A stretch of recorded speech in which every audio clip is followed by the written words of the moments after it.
Today's presentation will be all about the sourdough starter. We won't actually get into the process of making sourdough bread just yet. That will be saved for the second presentation on December 6th.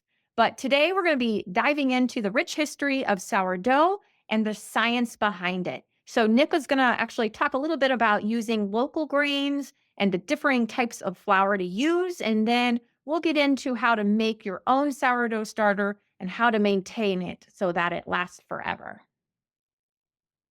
Okay, so that we are all on the same page, we first need to define sourdough bread. So here we are talking about a bread that's made with a natural leavening agent. And remember, a leavening agent is what makes the product rise.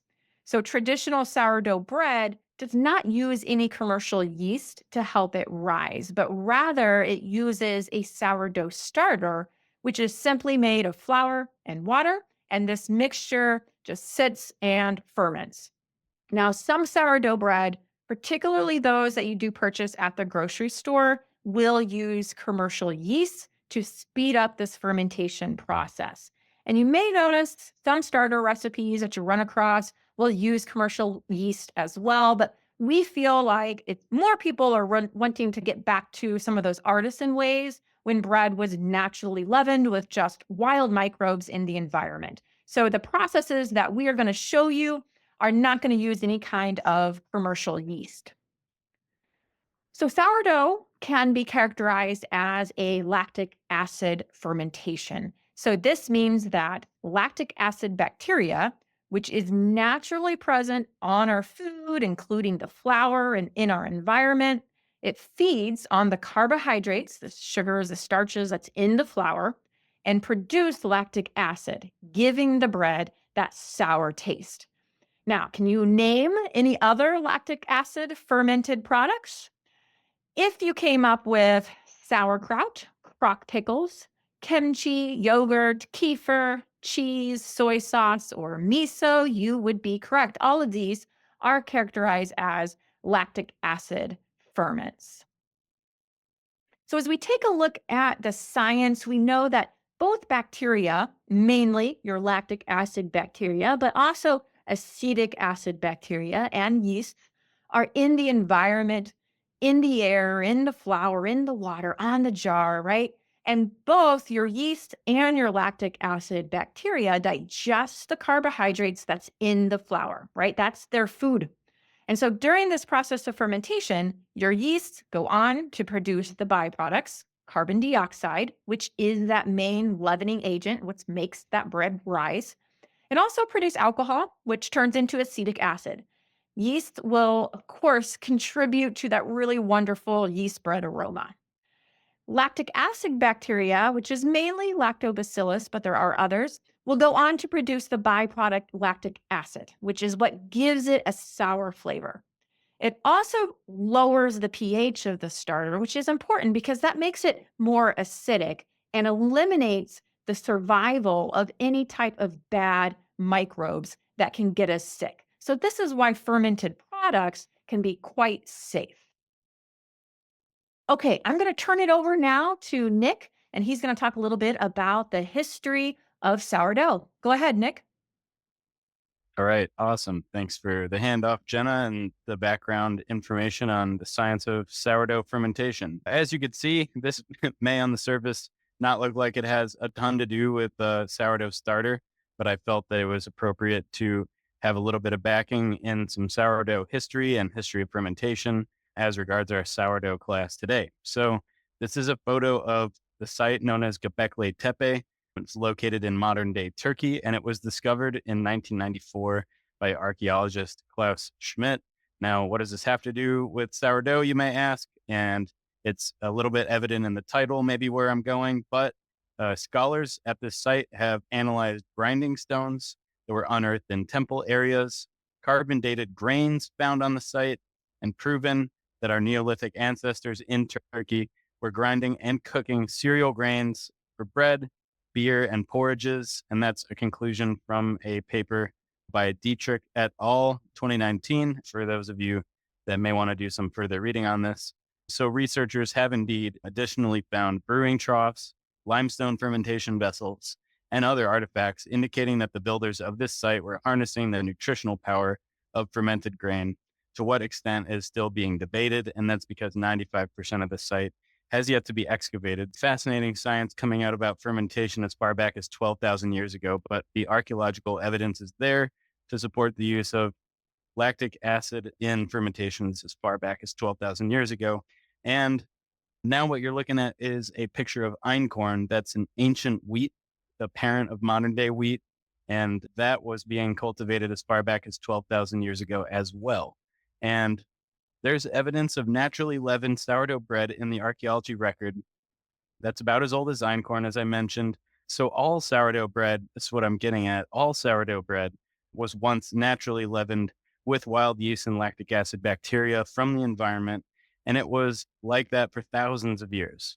But now, with the release of commercial yeast strains for baking and brewing in Europe and in the United States in the mid 1800s, sourdough bread became less and less common. And so today, large scale commercial sourdough bread, as I think Jenna mentioned earlier, which you might see at the grocery store, is now leavened with commercial yeast, processing aids, and additives that help the bread rise and give that distinctive sour taste, although it may not actually be coming from lactic acid itself.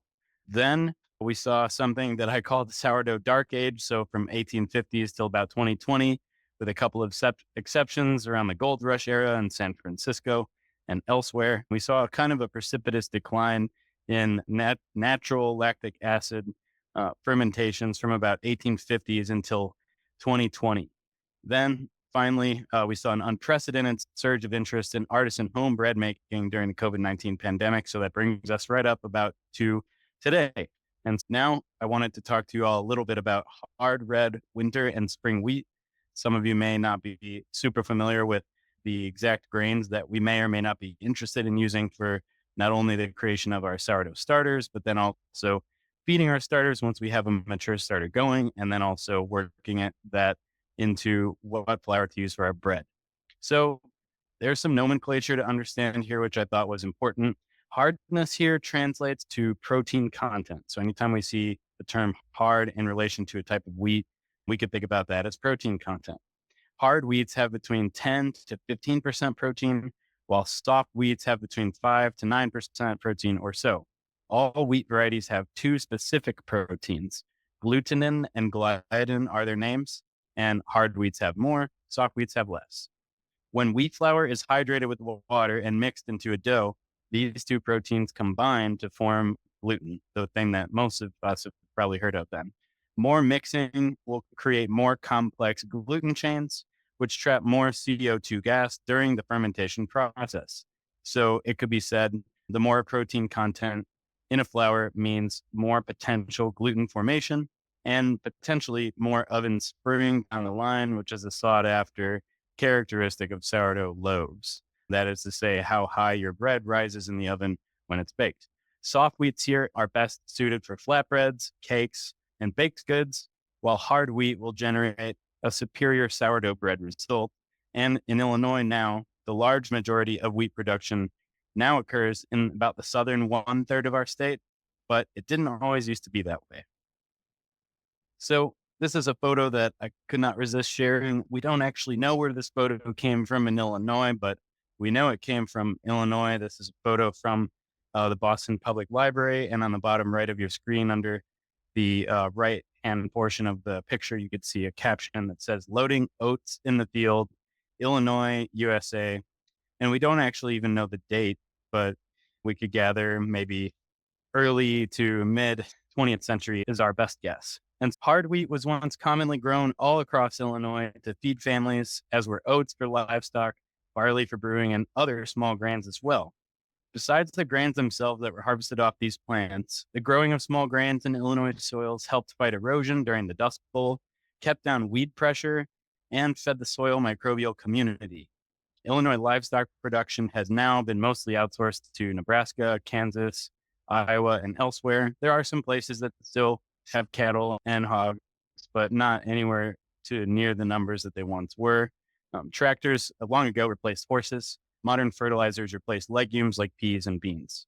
Meanwhile, we have exponentially raised yield potentials of corn and soybeans thanks to developments in crop science. And there have been many good years then for Illinois corn and soybean farmers. But long-term problems in that two crop rotation system are beginning to come to the forefront. There's now a buildup of herbicide resistant weeds in corn and soybean production. Soil erosion and nutrient loss from the corn soy rotation are problems that have many working to combat them. And back to small grains. If carefully reincorporated into our corn soy rotation, small grains have the capacity to reduce an overwinter weed pressure, capture excess nutrient runoff, improve our soil health, and prevent erosion, among other benefits. Add that to the fact that there are now market opportunities for adding some of our historically cultivated small grains back onto the farm landscape, and you have a recipe for a more diverse land. So right now, this is about the common scene that we see when we drive around central Illinois. Some of you may be tuning in from other parts of Illinois and maybe even other states, but even beyond Illinois, this is generally what we see in what's referred to as the Corn Belt. Typically, a corn soybean rotation is most common. And so on the left, we have a cornfield. On the right, we have a nice looking soybean field. And these photos should look similar to most. This is the large majority now of what we see during our growing season in this area. Our historically grown hard red wheats, the kind, once again, that are best for sourdough breads, are grown now predominantly in the plain states. So North Texas, Kansas, Nebraska, the Dakotas, and Montana. That's because it's easier to grow food grade wheat there because those are more arid regions where diseases of small grain crops do not thrive as easily.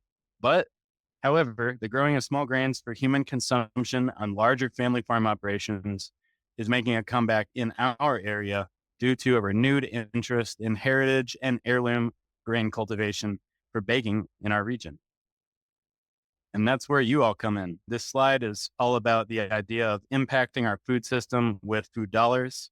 And so, how do all the viewers here fit in? And that's culminating in basically a sourdough hobby can ecologically, economically, and culturally help regenerate soils, communities, and economies. And how might we do that? And as I mentioned just a second ago, we can vote with our food dollars and make purchases that can support these changes to the landscape that have many different benefits. Regional farms in our area are bringing back heirloom grain varieties in response to consumer trends. Fields of small grains, especially heritage varieties like Warthog, Turkey Red, and other hard red wheat varieties, are now being grown again in some places for the first time in half a century or more in a place where they were once commonplace. Regionally, we have several large-scale stone-ground grain mills opening, which have opened also a long time ago. Those mills can mill grains and legumes to buyer specifications, which has led to a new artisan grain-based business wave popping up all over the Midwest. And now regionally grown and milled flour definitely is more expensive, no denying that, but typically more nutritious sometimes and carries a story that can be marketed to justify the increased cost and support local business. So buying local flour can support our local food system, and it can also create local or regionally based jobs and even shift farming trends. So now I know that was a little bit to digest. And speaking of digestion, we're going to talk just a little bit more about some sourdough science of fermentation and bring it all back to creating our starter today. So now getting back to thinking about making our starter and discussing the importance of local grains and now which grains to use, etc. We're going to talk specifically here about rye grain. So now we'll learn about one of the most important grains, that is rye. And most of you have likely had memories of maybe eating rye bread. It's okay if you didn't like it the first time you tried it. Neither did I. Or maybe some of you liked it right away. Many of you know about rye whiskey potentially, but we're here to tell you about rye in the sourdough starter process. We do use rye flour to start a brand new sourdough starter. Why? Because it is higher in natural alpha amylase enzyme than wheat is. So basically, this enzyme, once again, alpha amylase, makes rye flour more easily digestible by the yeast and the bacteria that power your fermentation once water is introduced to it. It also has a higher natural population of yeast and bacteria on the grain itself for unknown reasons. So those naturally occurring lactic acid bacteria that Jenna talked to us about a little bit ago. This all makes rye the easy choice for beginning a sourdough starter from scratch. Yes, 100%, you can definitely use other grains like wheat and even others to start your sourdough starter, but Jenna and I have used rye and we've had success. So we'll talk just a little bit here about which types of flour to use for what situation, and we'll definitely get a whole lot more into this in our second webinar on December 6th. But for beginners, we recommend organic, unbleached flours for your starter and your main doughs. The main dough is going to be covered in that December 6th webinar, but stone ground flour is a bonus, but it's not necessary. Or why organic flour though? Well, we're trying to cultivate naturally occurring microbes, healthy microbes, and so if it's non-organic flour, it could irritate those microbes that we're trying to grow a colony of. So that could be problematic. So that's why we decided to go with organic flour. Stone ground, what's the hype between stone ground? Why does it matter? Well, more of the nutrients, specifically the bran and the germ, typically are retained in those flours. So I guess I should back up and say grain is comprised of three components: the endosperm, the bran, and the germ. And so white flour, sifted flour is typically mostly endosperm. Stone ground, again, retains some of that bran and the germ. So a higher component of fiber in that flour as well. So Jenna and I both used rye flour only for our starter making process, and both quickly cultured high quality active starters. Now that we both have active starters, we both feed our starters a mixture now of some rye flour and some bread flour. Rye has those higher populations of wild microbes and yeasts like we described, and bread flour made from hard wheat provides more carbohydrates, which feed and power the microbes. Again, there are many, many ways to start and steward a sourdough starter, but this is how we did ours. And as you'll see on the right hand of the screen, for sourdough bread, you can use bread flour, whole grain, rye, anything goes. And again, stay tuned for December 6th. You'll find out more.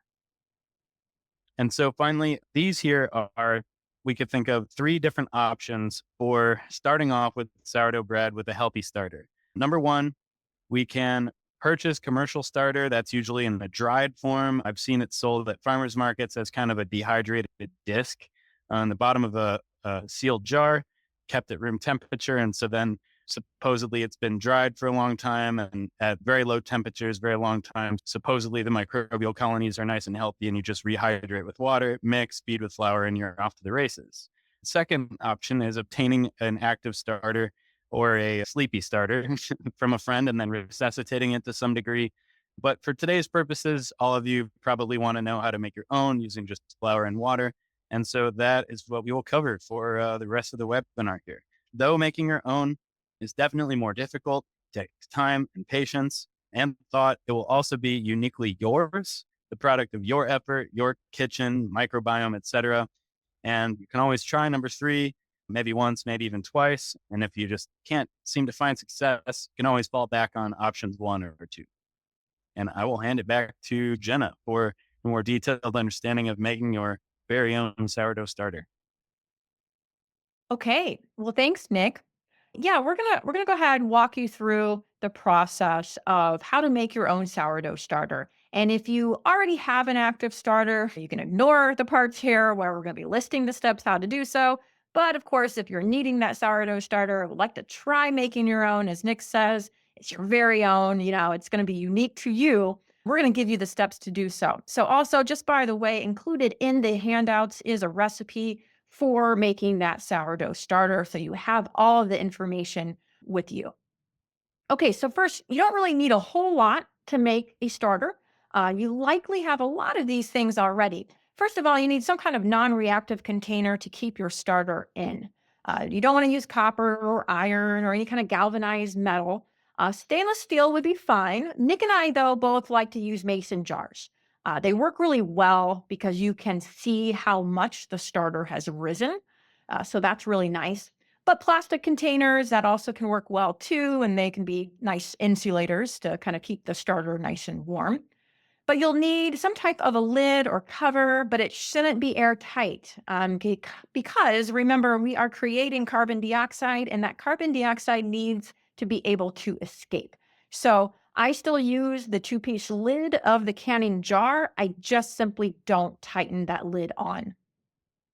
You also should use a digital kitchen scale. So, while this is not completely necessary, many recipes are going to be written in grams because grams is just simply more accurate unit of measurement than if you're measuring in cups. And so it's just going to produce more consistent results. So, generally, these are pretty inexpensive to find. You can certainly generally get one for $10 to $15. And I will say it'll definitely be needed for when you do go on to actually make the sourdough bread, because, like the starter, most of your recipes are going to be in grams. A spatula or some kind of long spoon to mix the flour and the water together. Basic utensil spoon that's stainless steel, that is fine. Water. So, really, yeah, spring water, filtered water are the best. But Nick and I find that tap water is usually fine. We both are on city tap water, and it has been fine for us. However, if you know you have really hard water, or if your water is just heavily chlorinated, it may not ferment well. And so, if that is the case, you might consider using filtered or spring water. Just don't use distilled because that does lack the minerals that's actually needed for fermentation. For flour, of course, Nick, he already talked about that, so we won't go into any more details with the flour. But one thing that's also not on here, but it is kind of, as you can see in the picture, I like to keep an indoor thermometer. This is actually a hygrometer here. It's not required, but it really does come in handy to know what the room temperature is. And so that helps you to really know what that temperature of your sourdough starter is, because sourdough starters, they love that warm temps.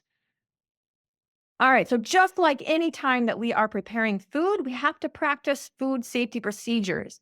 So, your containers, your equipment, your work surfaces, they all should be washed, rinsed, sanitized, let air dry. So, you might think, well, why do I need to sanitize? Won't that kill the fermenting bacteria? But it actually is going to help promote the growth of that good bacteria because it's no longer going to have to compete with any bad bacteria. So if you're using mason jars, easy way to sanitize those, boil them in boiling water for 10 minutes. If you use any kind of chlorine bleach to sanitize, like using bleach to sanitize maybe your countertops, just be sure to rinse them with water after you've used the bleach, because that will remove any kind of residue that might actually compete with some of that good fermenting bacteria. Don't forget, of course, wash your hands. So very important. So that entire process should take at least 20 seconds. But the key step there is scrubbing your hands with that soap. So don't forget your wrists, your fingers, as well as those hands. Scrub those, and that should take about 10 to 15 seconds of scrubbing time. All right. So I'm not gonna sugarcoat it. Making a sourdough starter, it's a commitment, right? But it's a commitment for, 2 weeks. And after that, it really takes very little effort to maintain it. So you will then have a sourdough starter for life. And I actually love hearing stories of people who have had sourdough starter that has been passed down generation to generation. I think that is so very cool. So there are three kind of key points, though, to keep in mind whenever you're making a sourdough starter. Number one is temperature. As I said, starters need warm temperature that helps to kind of keep that yeast stay active. And so, generally, anywhere between 70 to 82 degrees Fahrenheit is a good range. But just understand that in that higher range, the more active your starter will be. So, I typically like to hover around 78, 80 degrees. Too high, though, and it's going to consume the sugars and starches too fast, and it'll cause it to peak and fall then really too quickly. So you can keep your starter warm in a lot of different ways. For me, what I like to do is just simply put it in my oven with the oven light on. That, however, sometimes will get too warm if I close the door all the way. So I just prop that door open a little bit. In the winter months when my house is cold, this works really, really well. I just barely prop open that door. In the summertime, where my house is a little bit warmer, I might have to prop open that door even more, possibly maybe not even turn that oven light on at all. Oh, whoops. Hold on.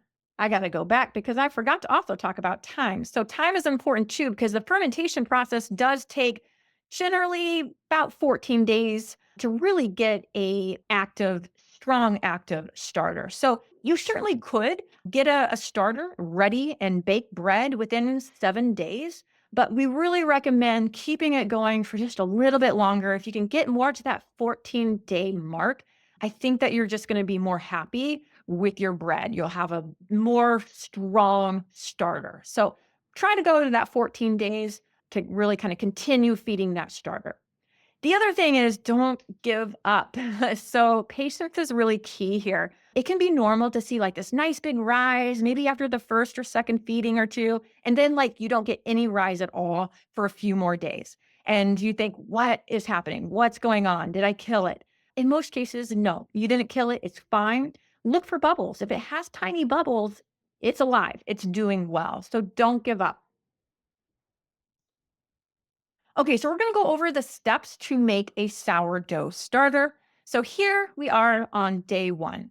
You'll add roughly equal parts of flour to water in your jar or other type of container. So here, about 50 grams of flour. And we say 50 grams or 55 grams of water. We found we were using all 100% rye flour. Rye flour is quite dense. So for us, we realized we needed just a little bit more of that water. So we went up to 55 grams of water. And that's going to be to where you're getting kind of this thick batter consistency is what you're going to be looking for. So just simply stir that in. So just take your spoon or your spatula, make sure all that flour gets stirred in, scrape off all the sides that you can, and then go ahead and cover it loosely. So I just put on that lid, but again, I didn't tighten that screw. And then I like to place that rubber band around the jar where it indicates the top of that mixed starter ingredients. And so that means that above that, we'll know if it has risen or not. You can see in this picture here of my starter, this was actually on day two. I took this picture. You can see I got a really great rise. Like it went all the way up to the top of the jar. Look at all those bubbles. I mean, it looks great. So I was so super excited. Sometimes, though, they kind of refer that to as a false rise. So it's not like the starter is ready to go, right? This is only on my second day here. So definitely not ready yet. We've got a lot more work to do to make this starter ready. But we're going to place this somewhere warm for the next 24 hours and then just simply sit and wait. So again, that's where patience comes in. All right. So the next day, day two and day three, like I said, you might see a nice big rise like what I did, what I saw. However, you may not, and that's okay, right? That is okay.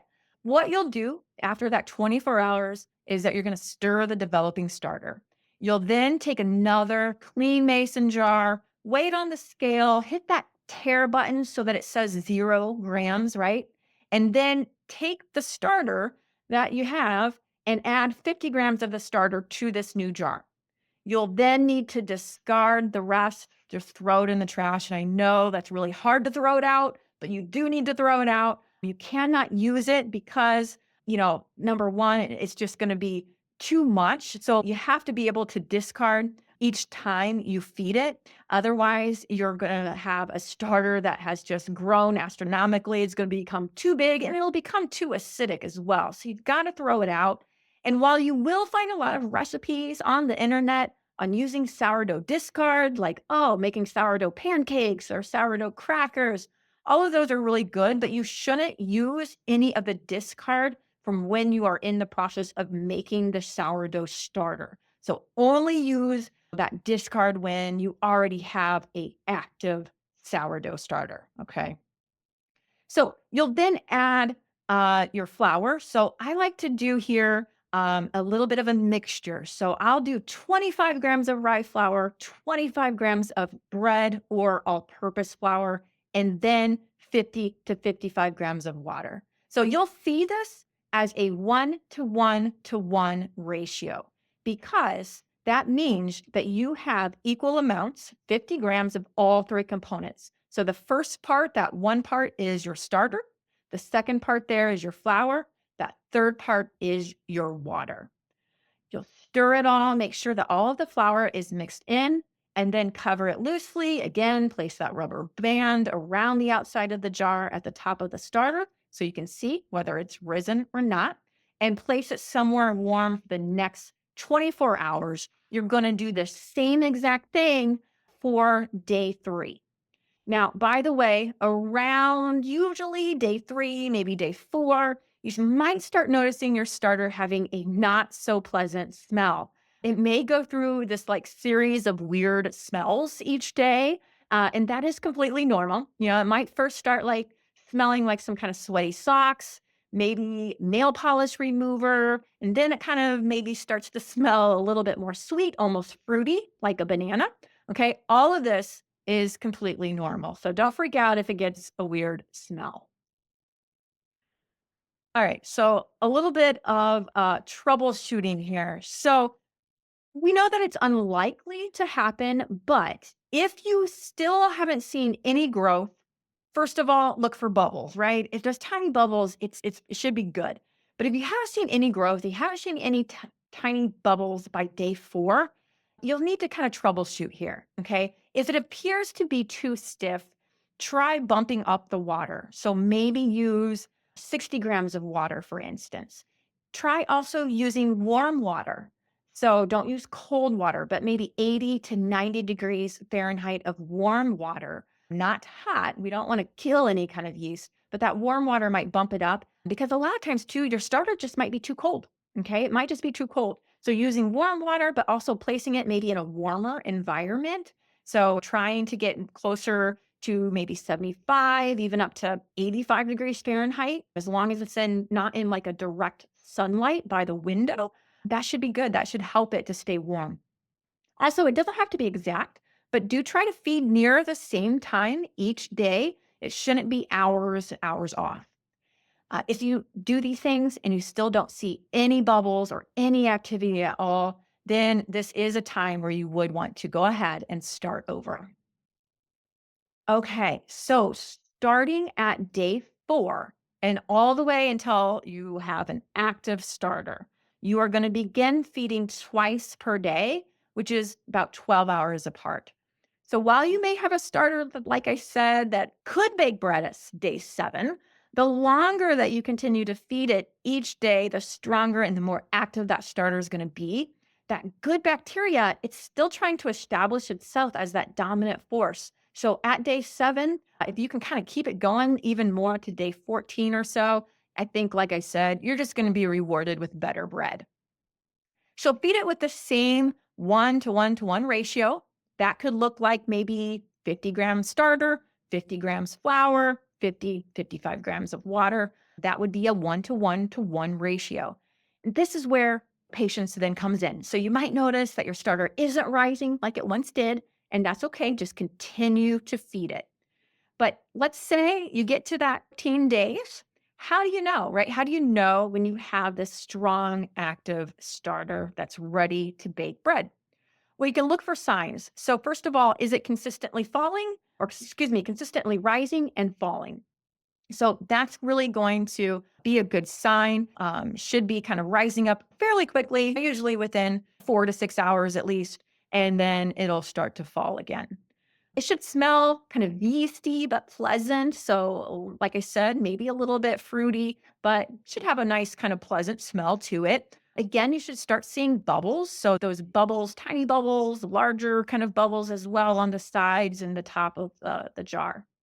And the consistency here should be kind of more stretchy, really aerated, almost mousse like consistency where you can like pour it, but it's not watery.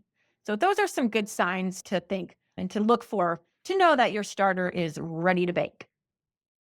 Okay, so once you've created a strong active starter, you can move it to the maintenance phase until you're ready to bake with it.